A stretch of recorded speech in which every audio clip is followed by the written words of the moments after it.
दोस्तों नमस्कार। आज के इस कालखंड में आपका स्वागत है। आज हम कक्षा 6 से 8 की हिंदी विषय की वर्कबुक के पेज क्रमांक 265 से 267 तक के अभ्यासों को हल करने का कार्य करेंगे। आज के इस वीडियो की गतिविधि का नाम है पत्थर की खिचड़ी। यह गतिविधि अभ्यास स्वाधिगम है, खुद पढ़ करके इसे आप समझना है। पत्थर की खिचड़ी एक कहानी है। इस कहानी में एक बुढ़िया रहती है। वह बहुत कंजूस थी। वह किसी को न तो कुछ देती थी और न ही अपने घर आए हुए मेहमान का आदर करती थी। एक बार एक गरीब आदमी उसके घर आता है और उससे खाने के लिए कुछ मांगता है, लेकिन आदत के मुताबिक वह उसे कुछ खाने के लिए नहीं देती है और पास में ही जो पत्थर पेड़ के नीचे था उसे उठा करके कहती है, ये पत्थर खा करके अपनी भूख मिटा लो। लेकिन वह जो गरीब आदमी था जिसके घर आया था, उसने कहा ठीक है मैं पत्थर खा लेता हूँ, लेकिन इसको चबाऊँ कैसे? इसमें पकाना चाहता हूँ, तो यदि आपके यहाँ कोई हांडी या पतीला मिल जाए तो पत्थर पका मैं खा लूँगा, वरना से कच्चा खाना पड़ेगा। बुढ़िया ने देखा कि पत्थर कैसे खा सकता है ना। ये देखने के लिए उसने जड़ से अंदर गई और एक पतीला लेकर आ गई। उसमें कुछ पानी भी था, उसे थमा दिया और बोला कि इसमें पत्थर डालो और जब पक जाए तो मुझे भी जरा चखने के लिए दे देना, ठीक है ना।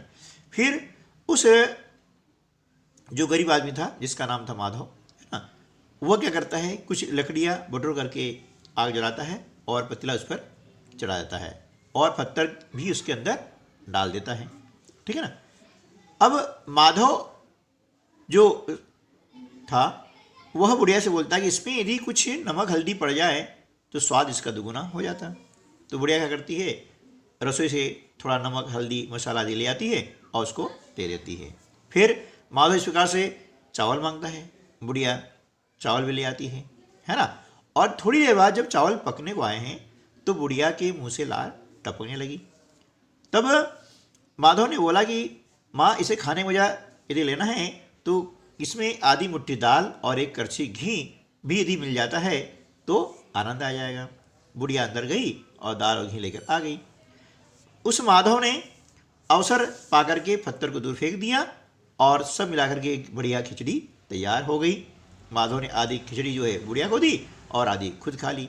इस प्रकार से बुढ़िया जो है पत्थर की खिचड़ी खा करके बहुत खुश हुई, है ना। तो यह एक कहानी है और इस कहानी में जो वाक्य आए हैं उन वाक्यों के प्रकारों के बारे में हम आज बात करने वाले हैं।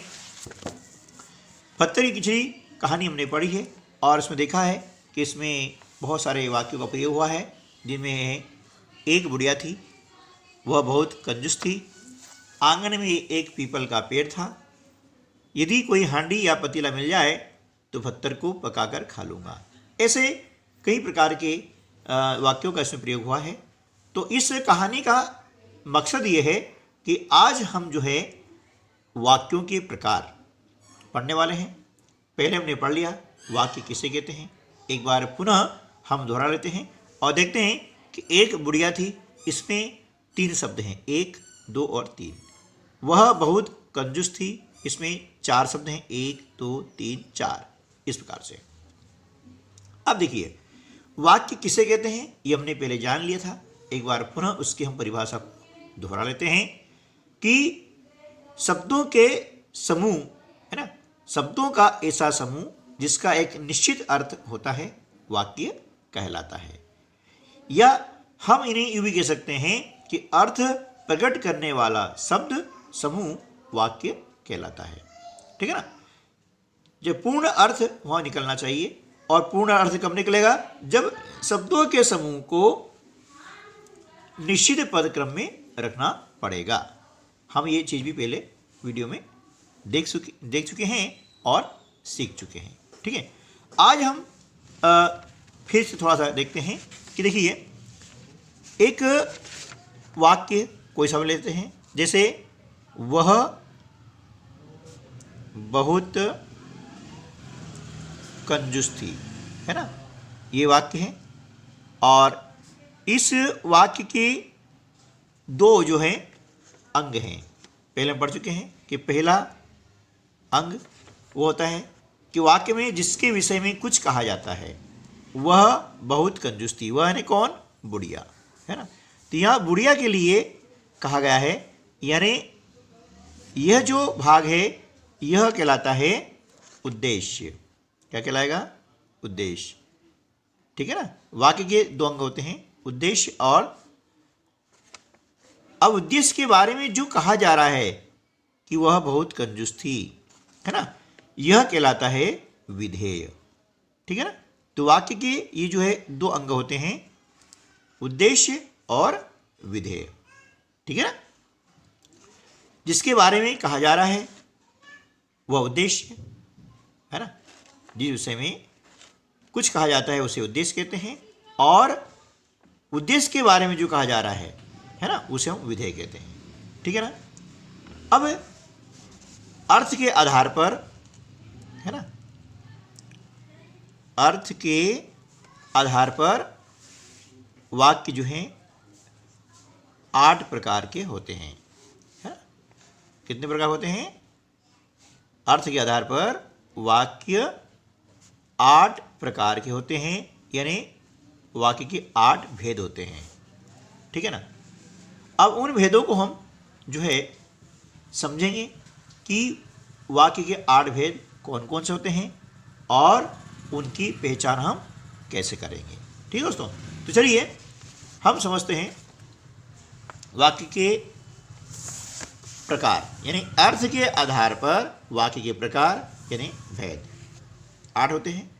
पहला है विधानवाचक यानी विधि सूचक वाक्य, ठीक है ना। जिन वाक्यों से किसी कार्य के करने या होने का बोध होता है उसे हम विधानवाचक या विधि सूचक वाक्य कहते हैं। जैसे मोहन पत्र लिख रहा है, ठीक है ना। अब यहाँ पर पत्र लिखने का कार्य हो रहा है ना, तो इसे हम बोलेंगे विधानवाचक वाक्य। दूसरा प्रकार है निषेधवाचक वाक्य। जिन वाक्यों से किसी बात या कार्य के न करने का बोध होता है ना, जैसे सीता नहीं खेलती है ना, मैं स्कूल नहीं जाता हूं, ठीक है ना। तो इस प्रकार जब नकारात्मक बोध होता है, किसी कार्य के होने न होने का बोध होता है, तो उसे हम कहते हैं निषेधवाचक वाक्य यानी नकारात्मक वाक्य, है ना। चलिए तीसरा है प्रश्नवाचक वाक्य। जहां पर हम कोई सूचना प्राप्त करने के लिए या जानकारी प्राप्त करने के लिए किसी से कोई प्रश्न करते हैं, प्रश्न पूछते हैं। जैसे क्या निशा स्कूल जाती है? यहाँ पर हम ये जानना चाह रहे हैं कि निशा स्कूल जाती है या नहीं। तुम्हारा नाम क्या है? हमारे देश का नाम क्या है? हमारे देश के प्रधानमंत्री कौन हैं? है ना। इस प्रकार के जो वाक्य आते हैं इन्हें बोलते हैं प्रश्नवाचक वाक्य, ठीक है। चौथा है आज्ञावाचक वाक्य। जहां पर किसी व्यक्ति को आदेश दिया जाता है, कोई निर्देश दिया जाता है ना, और आदेश या निर्देश देकर के कोई कार्य करने के लिए कहा जाता है, तो वहां पर होता है आज्ञावाचक वाक्य। जैसे तुम पुस्तक पढ़ो, है ना, तुम दुकान पे जाओ, है ना, उसे यहां आने दो, ठीक है। इस प्रकार के जो वाक्य होते हैं उन्हें हम आज्ञावाचक वाक्य कहते हैं। पांचवा प्रकार आता है इच्छावाचक वाक्य, है ना।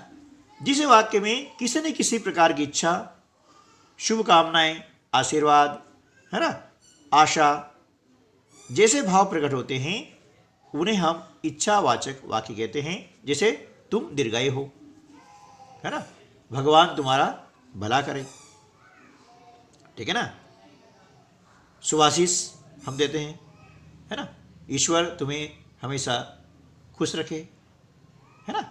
इस प्रकार के ये जो वाक्य होते हैं ये कहलाते हैं इच्छावाचक वाक्य। ठीक है ना। छठा प्रकार है संदेहवाचक वाक्य। जिस वाक्य में संदेह का भाव प्रकट होता है, यानी ये काम होगा या नहीं होगा, शायद ही हो, है ना, यानी उसके बारे में हम कंफर्म नहीं होते हैं कि ये काम होगा ही।